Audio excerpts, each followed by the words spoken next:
Hello and welcome back to the another episode of Daily News Quiz Analysis for IAS Prelims 2025. It is 13th November today, and in this video we are going to discuss various types of questions which are very much related to your prelims preparation. Before we'll start our discussion, I would like to give you the brief intro about this video so that you will get more connected with it. Every day, almost every day, we discuss three types of questions in this video. The first set of questions which we discuss here are taken from the current affairs. We take up the most important articles from the newspapers. We discuss them and break them down into the simplest language possible, and we derive the prelims based questions from those articles so that it will give the idea how the questions could be asked from these newspaper articles. It will give you the proper idea how the questions can be framed from these current affairs. It will prepare you very well for your prelims preparation. And after discussing these questions with respect to the current affairs, we will shift our approach towards the static portion. We are discussing the static topics also here, and we started with the Indian polity. And today we are going to discuss the fundamental. Right now we are discussing fundamental rights, and in fundamental rights we are going to discuss the writ of prohibition today.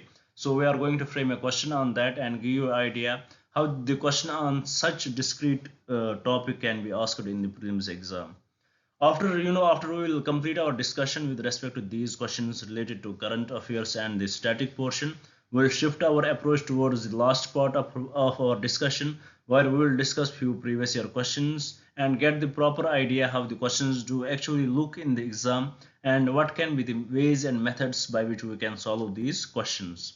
Now, without any delay, let us start our discussion and let's try to solve this first question here. The question here asks us about this report which has published this report. And what is the name of this report? It says Unlocking the Power of Healthy Longevity, Demographic Change, Non-Communicable Disease and Human Capital report recently seen in news. It is brought out by whom? Now, who has brought out this report, Unlocking the Power of Healthy Longevity, Demographic Change, Non-Communicable Disease and Human Capital?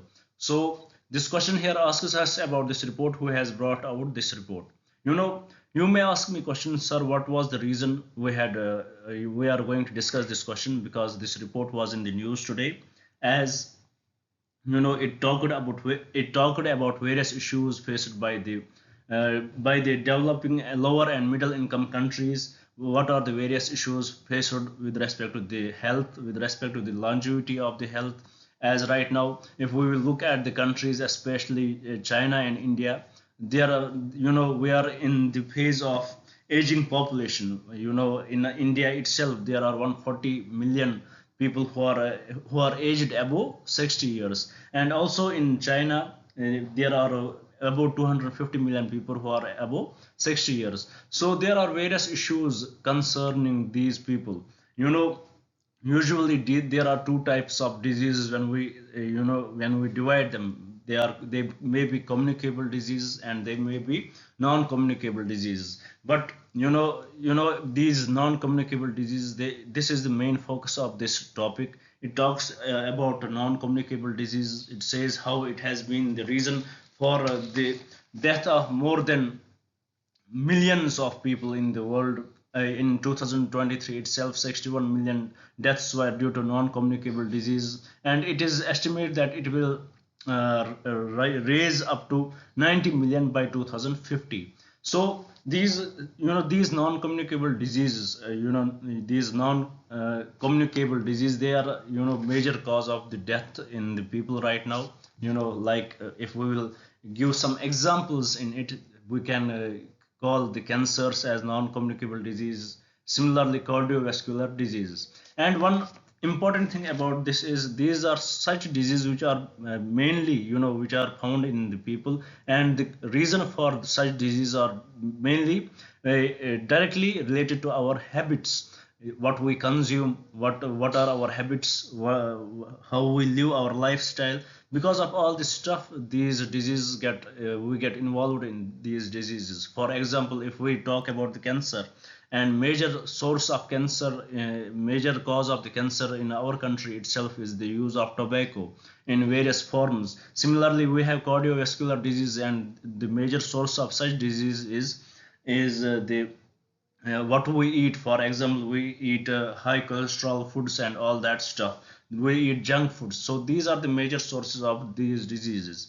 And one of the concern of this non-communicable diseases is that it has impact on both on the people, on the citizens, and also on the government.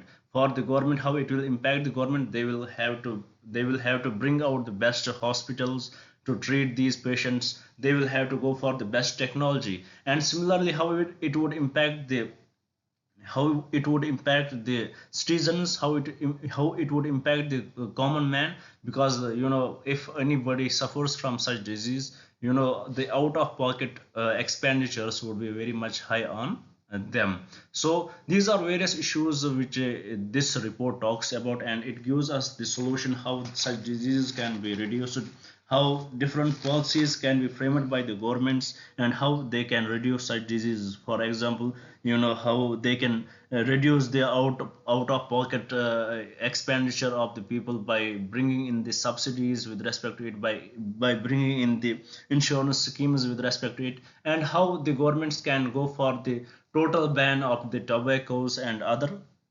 such other such foods which cause these cardiovascular diseases. So with respect to this, let us try to find out the solution to this question. Who had brought this scheme, who had brought this report? It is definitely a World Health Organization. No, sorry, it is definitely World Bank which has brought this report. So about this question, this report may be asked in the exam. UPSC has this habit. They often ask such questions in the exam. So this is the need. You should know. And this becomes very much important for you. Now with this, let's move to the another question and try to solve that.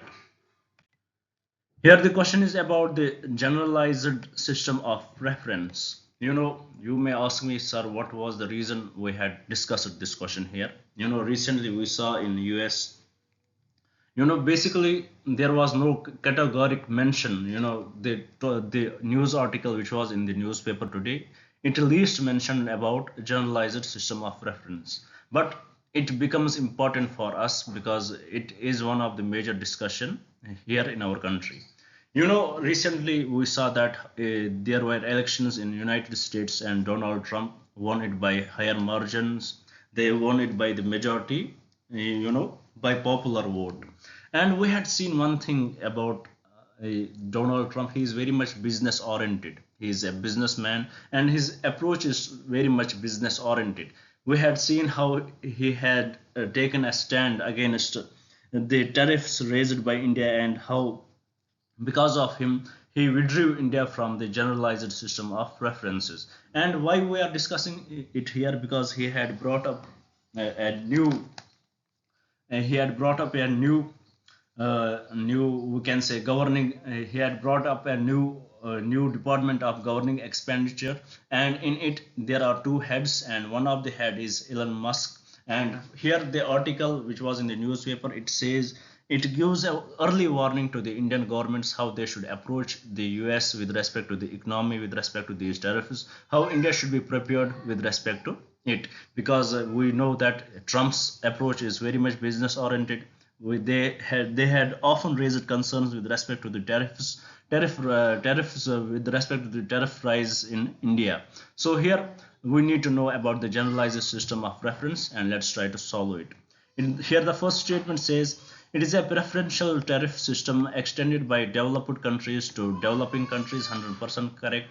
It was given by the developed countries to the developing countries. It is a preferential tariff system. Second, it involves reduced most favorable nation tariffs or duty-free entry of eligible products. 100% correct. It involves this duty-free entry of eligible products. Third, India was one of the largest beneficiaries of the US GSP program before its withdrawal. 100% correct. So with respect to this question, all the three statements are correct.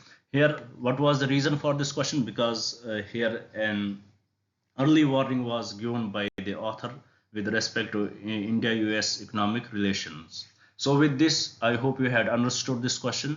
Now let's move to the another question and try to solve that. Here the question is about the Five Eyes intelligence sharing alliance comprises which of the following countries? What is the reason for this? As we have money, we know about how India and Canada relations are going here right now, because the assassination of a Canadian citizen who is associated with the Khalistani think tank, and they blamed that it was India who had assassinated him, and India took very different approach towards the Canada. They totally rejected it and they totally retaliated against India. So with respect to this, Five Eyes intelligence sharing alliance, it becomes very much important for us because there are various countries which are part of it, and they share intelligence with each other. And here we need to know what are those countries. Is Australia part of it? 100% correct. Is Canada part of it? Correct. Is India part of it? No, India is not part of the Five Eyes alliance. Is New Zealand part of it? 100% correct. United Kingdom? Correct. United States? Correct. So with respect to this question, what is the correct statement? Here we have to eliminate it by option 3. 2 can't be the answer because it contains option 3. Similarly, B can't be the option. We can easily eliminate it because India is not the part of the Five Eyes alliance. So we are left with option A and option D. Option A contains 1, 2, 4, 5 and 6. 1, 2, 4, 5 and 6. So the option A is the correct option for this question. So with this, let's move to the another question and try to solve that. Here the question is about the India Middle East Europe economic corridor. Why it is in the news? Because it has been since it is now 1 year when it was brought out. It was announced on the sidelines of the G20 summit 2023, and various countries became the part of it. It connected India with the Middle East and Middle East with the European countries, with the Europe. So it is very important corridor as it connects various countries. In it there would be economic integration, many ports, railways and airways would be would be built in and they would be constructed. And one of the major aim of this is to reduce the cost, to reduce the shipping cost, logistics cost by 30%, and also to reduce the transit time by 40%. And it is supposed to be the alternative to the Suez Canal. So with respect to this, we need to know what are the countries which are part of it. Is India part of it? 100% correct. Is United States part of it? Correct. Saudi Arabia? Correct. United Arab Emirates? Correct. Israel? Yes, it is the part of it. Is Egypt part of it? No, Egypt is not part of it. And another reason why this question was in the news today, why this article, why IMEC is in the news, because it talks about how the working is going on this IMEC project, since it has been divided into two parts. One is the northern corridor and the eastern corridor. In the eastern corridor, it connects India with the United Arab Emirates, and it is said that the construction there is going very well. And, the working on this project is going very well. But in the northern corridor, the working is not so good because of the Gulf, because of the issues in the Middle East right now, the Israel-Palestine war. Because of that issue, there is no such working in the northern corridor. So this is in nutshell about this question, and here the correct answer to this question is option. As Egypt is not part of it, we can simply eliminate option C, and we are with 1, 2, 3, 4 and 5. So option B would be the correct option. So with this, let's move to the another question and try to solve that. Here it is the last question. It is about the hypersonic missiles. Actually, my aim was not to frame a question on hypersonic missile because the topic is very much different, but I accidentally framed it on hypersonic missile, but it is also important for you. Here, what is the reason why we had brought out this question? Because the DRDO, they had carried out maiden test of the long range cruise missiles. So here we need to know what is the difference between the cruise missile and the ballistic missiles. You know, these missiles, they carry warheads. In the cruise missiles, they are restricted to the atmosphere, while as in the ballistic missiles, they are not restricted to the atmosphere. And what are the examples of the cruise missiles and the ballistic missiles? We can definitely say Agni is the example of the ballistic missile, whereas BrahMos is the example of the cruise missile. Here the question is about the hypersonic missiles. Let us see what are the characteristics of hypersonic missiles. It flies at a speed of less than 5 Mach 5. No, it flies above 5 Mach. It follows a predictable trajectory. No, it is very much unpredictable trajectory. It is easily intercepted by a conventional missile defense system. Not that easy.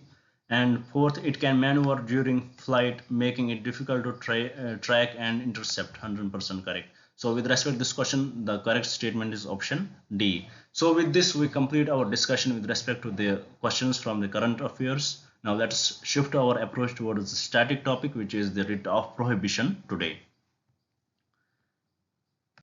Here the question is about a writ of prohibition is issued by the Supreme Court or High Court. As we know, it is issued by the Supreme Court as well as High Court, as it is not only exclusive to the Supreme Court here. So let's see what does this writ of prohibition is about. Enforcement of fundamental rights, not that. Second, release a person unlawfully detained, and not this either. Order the release of a person detained illegally, one of the same thing. Fourth, prevent a judicial or quasi-judicial authority from exceeding its jurisdiction. 100% correct. So with respect to the writ of prohibition, it prohibits the judicial or quasi-judicial authority from exceeding its jurisdiction. So with respect to this question, the correct statement is option D. With this, let's move to the last part of our discussion, where we will solve some previous year questions. Here the question is, first question, it is about which of the following parties were established by Dr. B.R. Ambedkar. The Peasant and Workers' Party of India, no.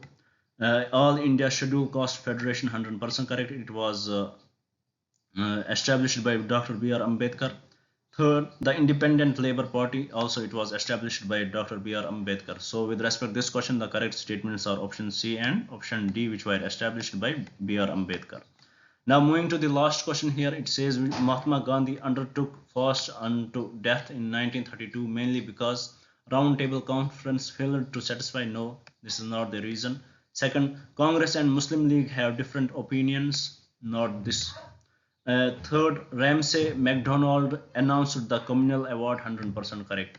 Because of this, option C, because of the communal award announced by the Ramsay MacDonald, the Mahatma Gandhi, he undertook fast unto death in 1932. So with respect to this question, the correct statement is option C. So with this, we complete today's discussion. I hope you would like the video. I hope you would definitely share it with your friends and definitely subscribe the channel. Thank you for staying with me. Thank you very much. Have a nice day.